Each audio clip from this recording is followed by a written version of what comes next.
All right, welcome back to the pod. Welcome back to Life Unchained. It's been a minute since I've done these. It kind of fell off, but I'm committing to getting back onto it. And so, without further ado, we're going to get into it. This episode is the top 5 T boosting supplements and also when to use them and how to know when to use them, why to use them, all of that stuff that gets overlooked in the industry. So I'm just going to get straight into it. And I definitely want you to stick around for the fifth one because the fifth one is one of my favorites. Okay, so top 5. We're starting with zinc. Now, zinc is required for luteinizing hormone stimulation, which essentially is a hormone that goes down to your balls and tells your balls to produce testosterone. So it's very important. And if you're deficient in zinc, you're definitely going to experience problems with testosterone production, with that luteinizing hormone. And then there's also other needs for zinc within the body. It's hundreds and hundreds of enzymatic reactions require zinc to occur. So it's very important for just overall health. And then, immune system, it's needed to create white blood cells. So tons and tons of different things, but we're looking at testosterone here. So there's actually a study that was done and it showed pretty remarkable impacts of zinc. This was done in humans, which is good. Most testosterone studies have been done in rats. So when it's a human study, you get a little bit of a bump up in significance. So and they actually created a zinc deficiency by, feeding them a soy product diet. So that was a fun fact. So these guys are zinc deficient. Before they measured the testosterone, and it was around 239 nanograms per deciliter, which is really, really low. And then after 6 months of supplementing with zinc, it almost doubled to 461.5 nanograms per deciliter. So 461, that's still low, but it still shows the impact that a zinc deficiency and then zinc supplementation while you're deficient can, how it works. There are caveats to the study. Like, yes, it was done in humans, but it's not the best because it was done in a low population. And maybe I need to get into a different podcast about the standards that I have for studies and, kind of a ranking system of like, what's the best, what's the worst. And then that gives you a little bit more education around like all these influencers and people posting stuff saying it's science-based and like actually looking at the study. Does that actually transfer to humans? Is it statistically significant? All of that stuff. So zinc, really good. When do you supplement zinc? And this is the most important part of each one of these. I'm gonna go into why and when. So when to supplement zinc? Again, if you're eating a zinc deficient diet, i.e. vegan, vegetarian, if you're avoiding red meat, that's where we get a lot of our zinc. Animal-based products, oysters are really good. So if you know that you're not eating many zinc foods, then supplementing might be good for ethical reasons or whatever. But you should, if you're zinc deficient diet, you should just change your diet and start eating more zinc rich foods. And then on blood work, if you have ALP below 60, this is heavily, heavily correlated with a zinc deficiency. Low GGT as well, but low GGT more correlates with a magnesium deficiency. So low ALP on blood work is going to be a pretty clear sign that you're zinc deficient. And then you correlate that with symptoms and then your diet and nutrition, stuff like that. Okay. And so what product do you need to get? You need to look out for anything oxide, anything like any of these products that I'm going to recommend. They might have a, let's say, zinc oxide form. You want to get something that ends in ATE, which means it's just more absorbable. So my favorite is zinc biglycinate. This is going to be a really absorbable form, and the brand that I like is Thorne. They do a good zinc. One thing to keep in mind though with zinc is if you over supplement zinc and you don't balance copper, that can create some issues. They are inversely related. So as you increase zinc, your copper might be reduced. So we want to ensure that you're getting enough copper as well, especially if you're supplementing zinc. All right, so that's zinc. And so next on the list is, again, it's a vitamin D, very important for testosterone levels. It regulates the immune system, mood. Seasonal depression is actually heavily correlated with just low vitamin D. So if you think about winter, less sunlight, it's colder, people are staying inside a lot more, there's just less total light out, and therefore we're exposed less, and therefore vitamin D levels drop. And that's kind of what that winter depression is like. And it's very important, also a caveat here, that you need adequate levels of magnesium to get adequate levels of vitamin D, because you need magnesium to assimilate vitamin D. So when do you supplement? Pretty obvious. Vitamin D is a easy marker. It's literally, you just test for vitamin D, and if it's low or high, that gives you insight. So if it's low on a blood test, if it's during the winter, possibly, and if your sun exposure is very, very low. Also, if you're magnesium deficient, those are going to be really good markers to look at to understand if you need to supplement with vitamin D. So there's studies as well, just like zinc, people deficient in vitamin D, they supplemented with vitamin D and their testosterone levels increased. So what product do I recommend to take it? I'm a big fan of Now Foods because they third-party test. They're kind of an industry gold standard. They consistently show on lab reports that they put in what they say it is, and so that's really big for me. And they're transparent, which is major. So I like Now Foods vitamin D, the high potency, which is 5,000 I use in a capsule, and then you can get just that, or you can get one that has K2 as well. And I just go with the 5,000 vitamin D, and then I get K2 separately. That's how I go about it. So that's vitamin D. Okay, continuing on, that was number 2. We're moving into number 3, Tongkat Ali. So I really love Tongkat. I've gotten great results with this for myself and then also clients, but I use this in specific situations. So it benefits, studies have showed that it benefits from, increasing luteinizing hormone, which we talked about, and then FSH, which is follicle stimulating hormone. That's essentially the same as LH, but it stimulates the production of sperm. So this is fertility. It can help inhibit aromatase, which is what creates estrogen. It increases precursors like DHEA, and they can also, this is the big one here, stress mediation. A study showed it has a 16% reduction in cortisol and a 37% increase in total testosterone. So it does a lot of cool stuff. It's obviously used, it's from like Malaysia, Eastern Asia. They swear by it, used for like libido, sexual dysfunction, and all that stuff in the old days. So I am a big fan. It also helps with free testosterone by reducing SHBG, possibly. So yes, love Tongkat. But the main thing is, and this is where so many people go wrong, is especially with these herbs, like fenugreek, tribulus, they have to be standardized to the active ingredient. This is really important. And this is why people try these supplements and they don't get results, because who knows what the product is actually using.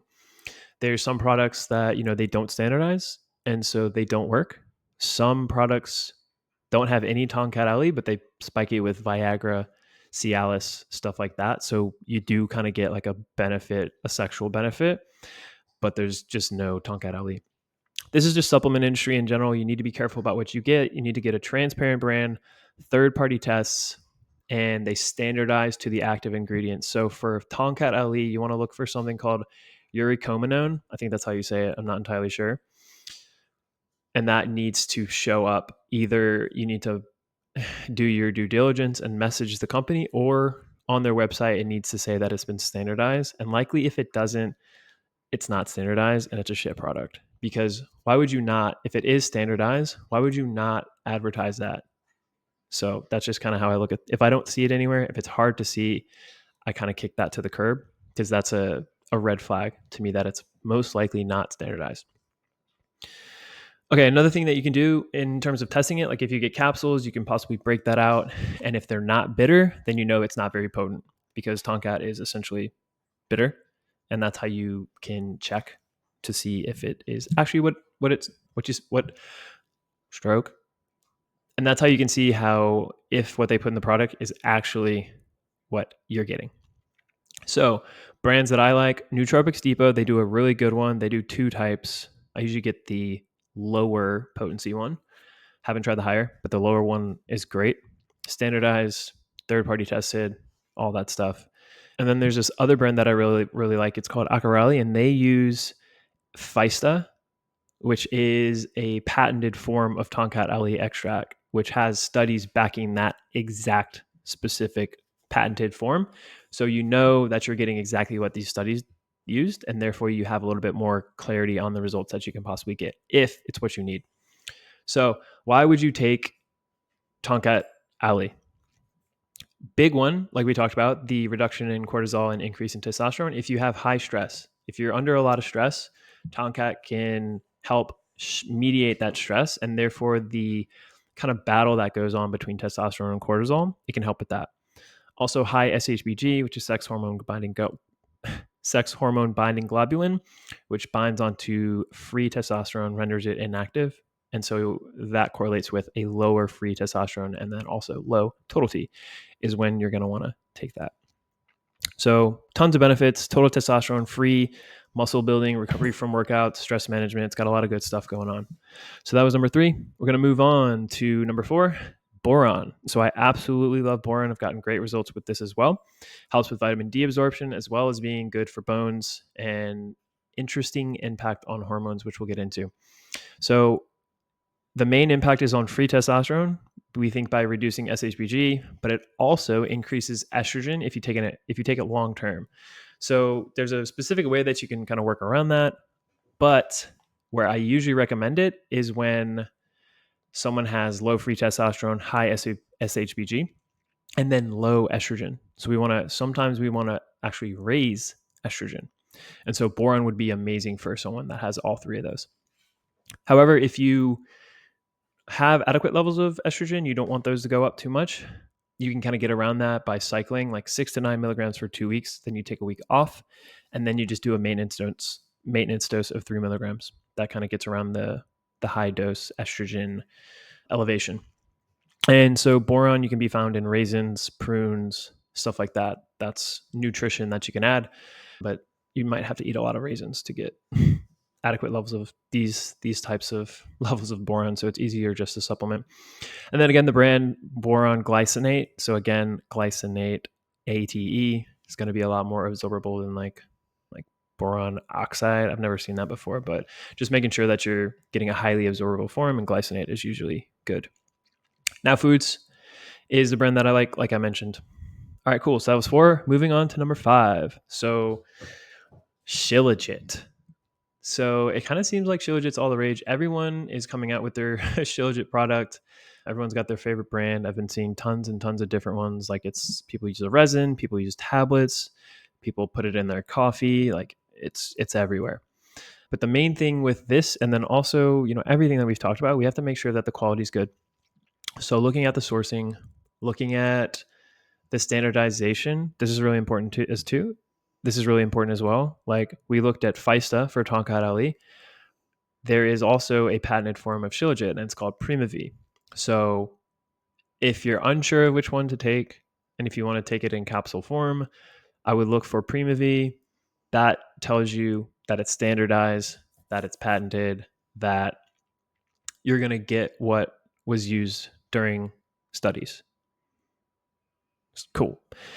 So what does Shilajit do? It helps with free testosterone and total testosterone. It also can help with DHEA, which is a precursor. So my favorite brands, Nootropics Depot. Again, I really love them. Don't think I have a code. No, I don't have a code, but I'll maybe work on that because I use their products all the time.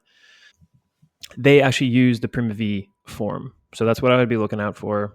There's also a bunch of other brands that I could possibly recommend, but let's just keep it simple here. Nootropics Depot. Primavi, we know that that's been used in studies. We know that that gets good results. Okay, cool. So that was the top 5. I just want to wrap everything together. So I know some of you guys are going to hear this episode, watch this episode, and be like, 5 supplements. Fuck yeah, I'm going to go get them all. But in reality, I don't want you to do that. That's going to be a waste of your money. It's going to be a waste of your time, a waste of your effort, because you're guessing. You don't know if you actually need these. Notice how through every one that I said, besides Shilajit, there were blood work markers. But for Shilajit, you can look at low free testosterone, low DHEA, the things that it helps with. If you don't have blood work, you don't know which one of these to use. That's going to give you the best benefit. Possibly Tonkat Ali, if you just know you're stressed, then that might help. But I just don't like this shotgun approach, this guessing, because it just wastes a lot of time and effort. And then this is how the natural approach kind of gets some shit. It's because people just like think testosterone optimization is taking these supplements, but in reality, it's a lot more detailed than that. I do this episode because people really like like top 5 T boosting supplements. Like I like that as well. I think it's really interesting. And that, and again, we look at the definition of supplement. It's like to get the 5% extra. You're going to get most of that from your lifestyle, nutrition, training, stuff like that. The foundations, right? Sleep, stress, all that. So that's the caveat. Like I don't want you to just go out and get all of these supplements because I said that they're in this top 5 list. That is completely missing the point. You should get a blood test, understand where your functional, where your health is at, your foundational health is at, and then from that, educated instead of guessing, supplement with targets. And you've likely heard me say that. I will never stop saying that because I believe in it so much, because that's how you get good results. Next thing, you want to make sure that you're getting high quality products. I do T boosting product like myth busting, and most of them have proprietary blends, or they're not using right dosages, or they're not standardized, and just like calling them out for doing that, because the supplement industry, it's unregulated. And that just creates this. There's studies done that, I don't remember the percentages, but a large percentage of T boosting supplements don't even have what they claim they have in it. And then when put to the test, they don't work. Well, because they don't have what they say it has, or they don't use the forms that we know work, because that's going to cost a lot more money, and they're just in it to turn a profit. So make sure that you get high quality products, standardized, no proprietary blends. Go check out my Instagram and look at those posts, and I share exactly why each one of those products sucks. Yeah, and this is exactly why people say the natural route does not work, because they get, 1, terrible quality products, and then 2, they don't take what they actually need. So if you are one of those people, stop doing that. If you haven't done that yet, good. Get some blood work done. Reach out to me if you want, and we can chat and get you at least on the right direction in terms of maybe not supplementation, but everything else. Or if supplementation is all you need, then we'll chat about that too. All right, cool. I'm going to wrap this one up. Thank you guys for listening or watching. I'll catch you on the next one.